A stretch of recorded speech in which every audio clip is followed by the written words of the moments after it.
नमस्कार। अगर आप झारखंड के निवासी हैं और 10th पास कर चुके हैं यानी कि मैट्रिक दे चुके हैं, आपका उम्र 18 साल हो भी गया है और आप अगर कोई नौकरी की तलाश कर रहे हैं तो झारखंड सरकार का जो जेएसएससी यानी झारखंड कर्मचारी चयन आयोग है, इसके द्वारा एक झारखंड से जो उत्पाद सिपाही है उसको लेकर जो नियुक्ति है उसकी प्रक्रिया शुरू कर दी गई है। तो ये विज्ञापन जो है आज ही जो झारखंड जेएसएससी की वेबसाइट है उसमें ये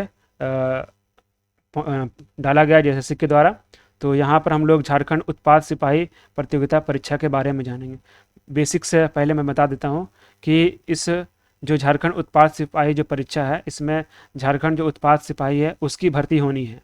इससे पहले भी निकाला गया था जो रद्द हो गया था, तो उसके बारे में बताऊंगा कि जो रद्द हो चुका है अगर फिर से भरेंगे तो क्या करना क्या नहीं करना, सारी चीज़ बताऊंगा। सबसे पहले एक मोटा मोटा बात बता देता हूँ कि इसको फॉर्म भरने में कितना पैसा लगेगा।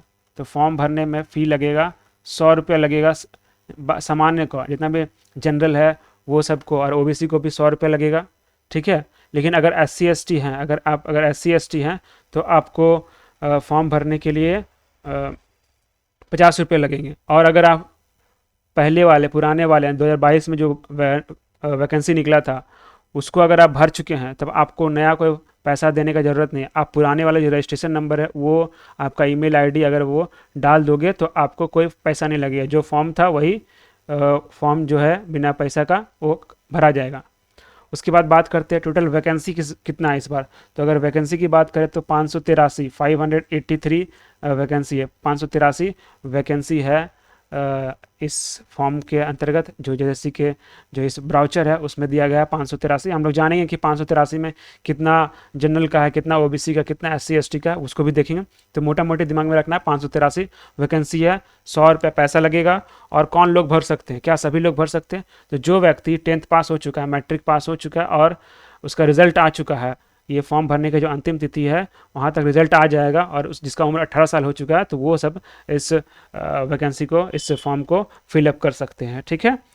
और इसका जो फॉर्म फिलअप कहाँ कब से शुरू होगा, तो फॉर्म फिलअप होना जो है वो 1 जून से शुरू होगा। 1 जून से शुरू होगा और जो 30 जून तक चलेगा, 1 महीना प्रक्रिया चलेगा। उसके बाद फिर 2 जून तक आप पैसा जमा कर सकते हैं और उसका 4 से कुछ दिन के बाद आपको करेक्शन का भी डेट दिया जाएगा। तो चलिए शुरू करते हैं हम लोग और भी चीज़ों को बारीकी से जानेंगे। तो इस फॉर्म का जो कोड है वो क्या है, JECCE 2023 कोड है इसका। इसमें भर्ती क्या करना है, इसमें भर्ती करना है उत्पाद सिपाही की भर्ती करानी है। देखिए ये झारखंड उत्पाद सिपाही प्रतियोगिता परीक्षा का ब्राउचर है, उसी को मैं पढ़ रहा हूँ। परीक्षा शुल्क के बारे में बता चुका हूँ, 100 रुपये लगेगा सभी को। अगर आप झारखंड राज्य के अनुसूचित यानी कि अनुसूचित जनजाति या फिर अनुसूचित जाति यानी कि SC ST हैं तो आपको 50 रुपया फ़ी लगेगा। और ये फ़ी क्या होगा, नॉन रिफंडेबल होगा, यानी एक बार जमा हो गया वापस नहीं होगा, ठीक है। उसके बाद वैसे विद्यार्थी जो पहले फॉर्म भर चुके हैं 2022 वाले, उनको क्या कोई पुनः परीक्षा शुल्क नहीं देना होगा। उनको क्या करना पड़ेगा, अपना registration number, date of birth और खुद का नाम, पिता का नाम दर्ज कराने पर कोई परीक्षा शुल्क नहीं देना पड़े। लेकिन अगर उसमें कोई बदलाव किया जाएगा तब हो सकता है कि आपको बदलाव की वजह से या फिर आपको रजिस्ट्रेशन नंबर नहीं मिल पा रहा है या फिर नहीं डाल पाए तब आपको परीक्षा शुल्क देना पड़ेगा, फिर से भरना पड़ेगा, ठीक है। आगे चलिए आते हैं वैकेंसी भी, रिक्तियों के विवरण देख लेते हैं कि कितना कितना किसमें वैकेंसी है। तो उत्पाद सिपाही का ये वैकेंसी है, जिसमें अगर हम लोग टोटल बात करें, टोटल 583 वैकेंसी है। और जो जनरल वालों के लिए कितना है, 237 जो है टोटल जनरल वालों का वैकेंसी है। और जो अगर बात करें जो जनजाति है उसका यानी कि ST का है 148। और जो SCs है उनके 57 है। और अगर OBC 1 की बात करें तो 50 है, OBC 2 की बात करें तो 32 है, और अन्य जो है वो है 59 जो है वो अन्य में है। तो कुल मिलाकर 583 वैकेंसीज़ हैं, तो ध्यान रखना है ये वैकेंसीज़ हैं, ठीक है। उसके बाद बात कर सकते हैं, आगे बढ़ते हैं। उसका देखिए शैक्षणिक योग्यता क्या है। तो उत्पाद सिपाही का जो है वो समूह ग में आता है। और ये जो मैट्रिक्स जो लेवल 2 है, लेवल 2 का जॉब है। और ये इसको भरने के लिए आपका क्या न्यूनतम योग्यता होना चाहिए? तो भारत सरकार के अंतर्गत जो मान्यता प्राप्त कोई भी शैक्षणिक संस्थान है उससे आपको मैट्रिक पास होना चाहिए, सिर्फ मैट्रिक पास होना है, ठीक है। और न्यूनतम जो शैक्षणिक योग्यता कब से काउंट होगा? तो जब फॉर्म भरने का जो अंतिम तिथि होगा ना, वहाँ तो अंतिम तिथि तक आपका जो सर्टिफिकेट है वो मिल जाना चाहिए, ठीक है। उसके बाद खेल कूद का भी कोटा है, खेल कूद का भी कोटा है। अगर आप खेल कूद का कोटा में क्या क्या मान्य होगा तो यहाँ देख लीजिए, ये खेल कूद की कोटा के अनुसार है, इसको भी आपको देख लेना है। अगर आप कहोगे तो मैं सारे चीज़ों को बारीकी से भी कह के बता दूंगा, लेकिन सारे चीज़ों को अगर बारीकी से डिटेल बनाऊँ तो वीडियो काफ़ी लंबा हो जाएगा। तो जो मुख्य चीज़ें हैं वो मैं बता दे रहा हूँ, क्योंकि सभी लोगों को इन चीज़ों की आवश्यकता नहीं होती है। अगर किन्हीं को अगर आवश्यकता होगी तो आप कमेंट में बताइएगा, मैं उस पर डिटेल बना दूंगा, ठीक है। आगे बढ़ता हूँ। उसके बाद है उत्पाद सिपाही के लिए जो शारीरिक मापदंड क्या आवश्यकता पड़ेगा। आगे बताऊंगा कि इसमें कितने प्रक्रिया होंगे।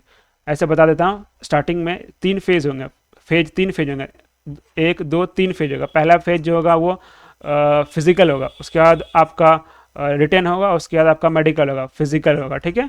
उसके बाद रिटेन होगा, अब मेडिकल होगा, ये 3 फेज होगा। चलिए देखते हैं फिजिकल में जो शारीरिक माप क्या होना चाहिए आवश्यक है। तो जितना भी ओबीसी है और जो आपका जनरल है उसके लिए न्यूनतम ऊंचाई 160 सेंटीमीटर होना चाहिए, ठीक है। और जो सीना है वो 81 सेंटीमीटर तक होना चाहिए।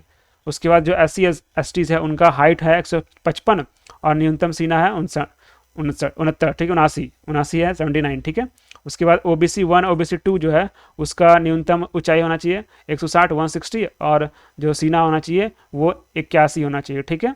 महिलाओं का जो न्यूनतम जो ऊंचाई है वो 148 सेंटीमीटर है। देखिए उसके बाद जो शारीरिक जो जांच, शारीरिक जांच में ये सब भी देखा जाएगा, मुड़ा हुआ घुटना, धनु पैर, समतल पैर, स्पीच सिरा, उंगलियां का उचित ढंग से मुड़ना, night blindness, colour blindness, hearing, stammering, बेरिसोल, हाइड्रोसिल, पाइल्स, ये सब भी कोई सारा चीज़ों को जांच किया जाएगा। अब देखिए उम्र की बात करें तो उम्र क्या है? तो इसको भरने के लिए न्यूनतम उम्र जो है ना, न्यूनतम 1/8/23 तक से गणना होगा और अधिकतम जो गणना होगा कहाँ से गणना होगा? 1/8/18 से गणना होगा। यही आपका क्रूशियल डेट है। बेसिकली आपको दिमाग में रखना है कि आप 18 वर्ष के हैं, जो फॉर्म भरने का जो डेट है, जो लास्ट डेट है उससे पहले तक आप 18 वर्ष, उसके बाद आप 18 वर्ष हो जाएं, यही आपको दिमाग में रखना है। उसके बाद देखिए अधिकतम उम्र जो है, अगर किसी को कोटा के अनुसार जो मतलब छूट मिलता है उसके अनुसार देखिए कि 25 वर्ष, ठीक है, 27 वर्ष ओबीसी के लिए, महिलाओं के लिए है 28 और जो अनुसूचित जनजाति महिलाओं के लिए 30 वर्ष तक का अधिकतम जो उम्र सीमा है वो इतना है। मतलब अगर 18 वर्ष से स्टार्ट होगा भरना, लेकिन अगर आप जनरल में है, ठीक है, और EWS में है तो आपको 25 वर्ष तक ही भरना है, 25 वर्ष तक ही भरना, उसके बाद आप नहीं भर पाएंगे। अगर आप किसी का उम्र अगर 26-27 हो गया तो ये फॉर्म नहीं फिल कर सकते हैं वो लोग, ठीक है।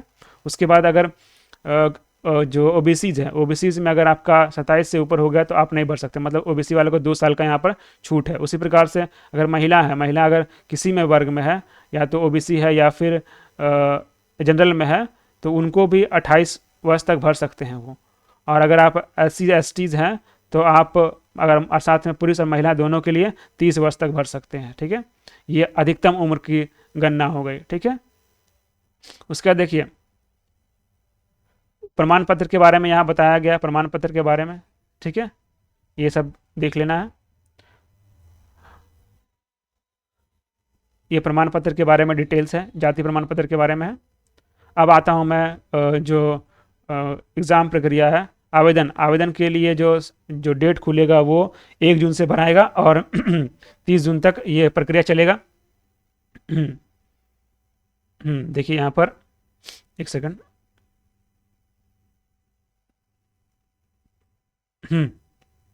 आवेदन प्रक्रिया जो है 1 जून से 6 जून तक चलेगा और उसमें संशोधन जो होगा 6 तारीख से लेकर 6 जुलाई से लेकर 8 जुलाई तक आप संशोधन कर सकते हैं, उससे पहले तक भराएगा। हाँ देखिए, तो रजिस्ट्रेशन करने का प्रक्रिया जो है वो 1 जून से लेकर 30 जून तक चलेगा और 2 जुलाई तक फ़ी जमा कर सकते हैं, पैसे का भुगतान कर सकते हैं और 4 जुलाई तक आप उसका प्रिंट आउट निकाल सकते हैं और 6 जुलाई से लेकर 8 जुलाई तक आप संशोधन कर सकते हैं उसमें, ठीक है। उसके बाद पैसा जो है आप किसी मेथड से कर सकते हैं, ठीक है। सबमिट टू प्रोसीड पेमेंट का जो ऑप्शन आएगा उसमें क्लिक करके कर सकते हैं। उसका देखिए प्रारूप, परीक्षा का प्रारूप के बारे में, ये काफ़ी इंपॉर्टेंट है, जो सभी को जानना आवश्यक है, जानना जरूरी है। देखिए सबसे पहला परीक्षा प्रारूप में 3 तरह के फेज होंगे बताया, शारीरिक दक्षता, लिखित परीक्षा या चिकित्सा जांच, ये 3 फेज होंगे, ठीक है। और 3 फेज में क्या होगा, देखिए शारीरिक दक्षता में आपका जो जांच होगा, शारीरिक दक्षता का जो जांच होगा वो झारखंड राज्य का पुलिस नियुक्ति नियमावली है, पुलिस सेवा के लिए भर्ती पद्धति 2014, उसके अनुसार आपका शारीरिक दक्षता का परीक्षण होगा। उसका लिखित जो परीक्षा है, रिटर्न जो परीक्षा होगा, एग्ज़ाम जो होगा, वो जो शारीरिक दक्षता में जो पास हो जाएंगे उसको एग्ज़ाम देना पड़ेगा। वो एग्ज़ाम कैसा, OMR में होगा और OMR में भरना होगा। और लिखित अगर परीक्षा अगर 1 से अधिक पारी में लिया जाएगा ना, तब नॉर्मलाइजेशन भी होगा, और नॉर्मलाइजेशन के बाद वो मेरिट में काउंट होगा। उसका चिकित्सीय जांच भी होगा, जैसे मेडिकल होगा, मेडिकल भी जो होगा वो झारखंड राज्य पुलिस नियुक्ति नियमावली है उसी के अनुसार होगा, ठीक है। उसका भी डिटेल फॉर्म वगैरह इसमें डाला गया है। अब देखिए लिखित परीक्षा की बात करें, लिखित परीक्षा की बात करें तो जो रिटन एग्ज़ाम होगा, वो रिटन एग्ज़ाम भी रिटन एग्ज़ाम का 3 पेपर होगा, ठीक है। 3 पेपर होगा, हर पेपर में क्या होगा, 2-2 घंटा का होगा, हर पेपर 2 घंटा का होगा, और 3 पेपर होगा, हर पेपर 2 घंटा का होगा। 3 पेपर में जितना भी क्वेश्चन है सब 3-3 अंक का होगा, ठीक है, 3-3 अंक का होगा, और सही उत्तर देने पर 3 अंक मिलेगा, और गलत उत्तर देने पर 1 अंक काट लिया जाएगा। तो पहला पेपर की बात करें, लिखित परीक्षा में जो पहला पेपर है जो उसका नाम होगा भाषा ज्ञान नाम का पेपर होगा। उसमें हिंदी और इंग्लिश 2 तरह के चीज़ें पूछे जाएंगे। हिंदी जो होगा उसका 8 प्रश्न होगा, और 40 प्रश्न जो होगा वो अंग्रेजी से होगा। तो कुल मिलाकर 120 प्रश्न हो गया। तो कुल मिलाकर 360 मार्क्स का आपका परीक्षा होगा। पहला पेपर 360 मार्क्स का होगा, जिसमें से 120 क्वेश्चन होंगे। 80 जो होगा वो हिंदी से होगा, और 40 जो होगा अंग्रेजी से होगा। इसमें जो 30% जो है वो न्यूनतम लाना है अनिवार्य रूप से। उसके बाद आते हैं दूसरा पेपर जो होगा वो क्षेत्र या फिर जनजातीय भाषा ज्ञान पे होगा। उसमें आप यहाँ पर जितना भी लिस्ट में दिया है उसमें से कोई भी भाषा चुन सकते हैं, उसी पर आपका एग्ज़ाम होगा। कौन कौन सा है, हिंदी है, अंग्रेजी है, संस्कृत, उर्दू, संथाली, बंगला, मुंडारी, हो, खड़िया, कुड़ुक, कुरमाली, खोटा, नागपुरी, पंचपरगनिया, उड़िया, ये सब संबंधित में किसी एक में आपको एग्ज़ाम देना है। और 100 प्रश्न होंगे, इसमें 100 प्रश्न होंगे, और वो बहुविकल्पी होंगे, यानी कि मल्टीपल चॉइस क्वेश्चन होगा, ठीक है। इसमें भी 30% जो है न्यूनतम अंक लाना अनिवार्य है, 30% अंक लाना अनिवार्य है इसमें भी, 30% जो है वो क्वालिफाइंग मार्क्स है। उसका पेपर 3 की बात करें तो पेपर 3 जो है वो भी 120 क्वेश्चन रहेगा। उसमें 120 क्वेश्चन रहेगा। देखिए पहला पेपर में 120 क्वेश्चन था 360 मार्क्स का, दूसरा पेपर में 100 क्वेश्चन रहेगा, और तीसरा पेपर में 120 क्वेश्चन रहेगा। इसमें देखिए क्या है, इसमें बहुत सारे चीज़ें हैं। पहला है समान अध्ययन है, झारखंड से क्वेश्चन पूछा जाएगा, साइंस से पूछा जाएगा और मैथ से पूछा जाएगा। जो GS है वो 40 को GS होगा, और 50 क्वेश्चन जो होगा वो झारखंड से होगा, 20 क्वेश्चन जो होगा साइंस से होगा, और 10 क्वेश्चन जो होगा वो मैथमेटिक्स से होगा। तो कुल मिलाकर 120 क्वेश्चन हो गया। इसका डिटेल भी सिलेबस है, उसमें भी हल्का फुल्का चर्चा कर लूँगा। देखिए इसमें भी 30% जो है 30% अंक लाना अनिवार्य है। अब देखिए बात करता हूँ, जो पहला पेपर है ना, पहला पेपर सिर्फ क्वालिफाइंग है, वो मेरिट में नहीं जोड़ा जाएगा, ठीक है। पहला पेपर जो है क्वालिफाइंग 30% लाना जरूरी है। उसके बाद जो दूसरा पेपर है और तीसरा पेपर है ना, और तीसरा पेपर में भी 30% तो लाना अनिवार्य है, लेकिन दूसरा और तीसरा को जोड़कर क्या करेगा, मेरिट बनाएगा, ठीक है। याद रखना है, दूसरा और तीसरा को जोड़ के मेरिट बनाएगा। और हर जो पेपर होगा वो 2-2 घंटे का होगा, पेपर 2-2 घंटे यानी 6 घंटे का पेपर होगा आपका, वो जो मुख्य परीक्षा होगा। अब देखिए मुख्य परीक्षा का सिलेबस देख लेते थोड़ा सा। जो पहला पेपर है उसका सिलेबस में हिंदी वाला में हिंदी अनुच्छेद रहेगा 20 प्रश्न रहेगा, और व्याकरण से 60 प्रश्न रहेगा। कुल मिलाकर 80 प्रश्न हो गया, वो हिंदी से रहेगा, ठीक है। हिंदी में जो अपठित जो अनुच्छेद है वो सब रहेगा, व्याकरण जो रहेगा वो 10th वगैरह तक रहेगा। अंग्रेजी भाषा में पूछा जाएगा, वही उसी प्रकार से सेम है। अंग्रेजी भाषा में जो अनुच्छेद होगा वो 20 प्रश्न रहेगा, और अंग्रेजी भाषा का जो व्याकरण है उसको भी 20 प्रश्न रहेगा। यहाँ पर 40 है और वहाँ पर 80 या 40 120 क्वेश्चन रहेगा। अब आते हैं पेपर 2 में। पेपर 2 में जो क्षेत्रीय भाषा जनजातीय भाषा रहेगा, वो जो लिस्ट यहाँ पर जो दिया परिशिष्ट 13 यानी एनेक्सर 13 में उस सारा जो भाषा है उसका लिस्ट दिया गया, उसका सिलेबस भी दिया गया। तो वो अलग से देख लेंगे आप लोग, जिसका जो भाषा चूज़ करेंगे उसी के अकॉर्डिंग उसका सिलेबस देख लेंगे। अगला पेपर 3 जो है वो है सामान्य अध्ययन। सामान्य अध्ययन में काफ़ी लंबा सिलेबस है। देखिए इसमें सबसे पहला तो जो रोज़मर्रा की जो घटनाएं हैं, दिन प्रतिदिन घटनाएं, उसको तो देखना है। वैज्ञानिक दृष्टिकोण जैसे के मामले को भी देखना है। उसके अलावा झारखंड राज्य के संबंधित जो प्रश्न है वही पूछा जा सकता है सामान्य ज्ञान में। उसके अलावा जो समसामयिक विषय पर राष्ट्रीय राज्य स्तरीय पुरस्कार हो गया, भारत की भाषाएं हो गया, पुस्तक हो गया, लिपि हो गया, राजधानी हो गया, मुद्रा, खेल खिलाड़ी, ये सब पे प्रश्न पूछे जाएंगे। उसके अलावा भारत का इतिहास, संस्कृति, भूगोल, पर्यावरण, स्वतंत्र आंदोलन, भारतीय कृषि, प्राकृतिक संसाधन, ये सब चीज़ पर भी प्रश्न पूछे जाएंगे। जैसे पॉलिटी में आ गया राज्य व्यवस्था, पंचायती राज, सामुदायिक विकास, झारखंड राज्य की सामान्य जानकारी, ये सब पूछा जाएगा। अब आते हैं झारखंड राज्य से संबंधित ज्ञान। इसमें झारखंड राज्य का भूगोल, इतिहास, संस्कृति, भाषा, साहित्य, स्थान, खनिज, उद्योग, राष्ट्रीय आंदोलन, ये से जुड़ा हुआ चीज़ पूछा जाएगा। इसका पूरा वीडियो सीरीज बना हुआ है चैनल पे, उसको देख के आप कंप्लीट करिए, ये टॉपिक कंप्लीट हो जाएगा। उसके अलावा जीके के लिए जो मैं कम्युनिटी पोस्ट में जो क्वेश्चन डालता हूँ वो जीके के लिए काफ़ी है। आप इसके अलावा जो पोस्ट रहता है उसमें इतने बढ़िया क्वेश्चन रहते हैं जो आप ज़रूरी नहीं कि सिर्फ ये झारखंड के एसएससी के एग्ज़ाम को क्वालिफाई कर सकते हैं। वो कम्युनिटी पोस्ट के जो क्वेश्चंस है उसको अगर आप नोट डाउन करके पढ़ लेंगे तो आप सेंट्रल लेवल के जो एसएससी है वो तक भी क्लियर कर सकते हैं। उसका देखिए सामान्य विज्ञान।